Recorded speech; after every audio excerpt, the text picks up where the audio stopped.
Hello and welcome to the Discover History YouTube channel, and as you can see we're back on the big blue sofa back at the Discover History headquarters back in Worcester. We got back probably about an hour ago from Hadrian's Wall after a few different stops on the way down, and what we want to do in this evening's short video is just do an evaluation really of what comes next. So as we laid out on the Friday, I think it was, before we went, we gave a little introduction to Iron Age Britain. So all the individual tribal kingdoms, including the one that was around here, which is the Dubuni. And then obviously we also spoke briefly about the Iceni, famous for Queen Boudica, or as the Victorians used to call it in school, Boadicea, and her rebellion against Rome. And then we did a bit of a surprise video for you at the Carror, a bed and breakfast on Hadrian's Wall, and we spoke about the invasions of Britannia. In other words, the Julius Caesar invasion, which was a bit of a failed attempt at taking hold of Britain as a province of Rome. And then we also mentioned the Great Claudian invasion in 43 AD. And what you have to remember is the whole of Britain was conquered separately as the Romans moved through the country. And then by 122 AD, it was Emperor Hadrian that came to Britannia, the conquered land. And when he was here, they were already building roads all over the place. If you remember, we spoke about Vindolanda. We now think that Emperor Hadrian went to Vindolanda.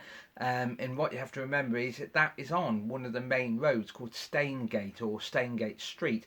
And it was at that point in 122 AD that Emperor Hadrian actually said we need to consolidate the empire by building a wall across the northern boundary. And you have to remember the empire at that time was pretty big. So we know it went from Hadrian's Wall all the way down across the sea into what was Gaul, and then straight down and eventually across more water, ending up on the banks of the River Nile and also North Africa. It was an amazing empire. And then it stretched from Spain across to Syria. And the interesting thing was, at that point, the wall started to be built, and it was a long-term project. Some of the wall was stone, some of the wall was turf, but eventually, over time, even the turf bits were starting to be built out of stone. And basically that consolidated the empire for a very, very long time. And in a way it brought stability to this land. It got away really with all the individual tribes. They were still there, but instead of fighting each other now, they were all part of the Roman Empire. So in a way it brought stability and created, not Great Britain as we know it, but it created a unified land for a change. As I mentioned in a previous video about Roman legionaries and Roman auxiliaries, the Roman army changed a lot from 54 BC with Julius Caesar's invasion, the 43 invasion. By 122 AD, they were looking very different. And what I want to draw your attention to now is around about 410 AD, so the 5th century. In the 5th century, the Romans were looking very different to how they looked in all the other dates that we've just mentioned. So they were starting to obviously wear trousers. They were definitely wearing trousers in Britain, as well as socks and underpants. And as you can see, the helmets were changing. You see some Christian symbols being used, even on the shields, in fact. And you would look at that picture and straight away you would start to question, is that actually the early medieval period? Is that really the Anglo-Saxon period? And you have to remember the Romans had evolved whilst they were in this country, and every time they conquered new places, they copied, and the Roman military machine was always evolving and changing. So by the end of the empire in 410 AD, they looked very different to what they were in the very beginning. We've also got another fantastic image showing another late Roman, and as you can see at the bottom right, there is also the famous Christian symbol that was being used on shields. But if you look at the helmet specifically, that is very much like something the Normans were wearing, the Anglo-Saxons were wearing, and that's because the Roman army, like I said, has completely changed. Now, around about 410 AD, Rome was getting attacked by a number of warring tribes, basically, that was pouring across the Mediterranean and also across Europe. So in the end, the Romans slowly started issuing orders to withdraw to protect the motherland as such, protect Italy, protect Rome itself.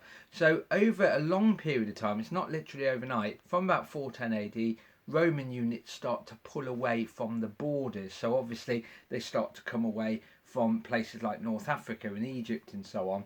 And they even start to leave Hadrian's Wall. Eventually, the only people on the edges of the empire, the frontier as they would say in 18th century North America, were the hardy Romano-Britons. In other words, these were people that were classified as Romans. In other words, their parentage was probably Roman or Italian.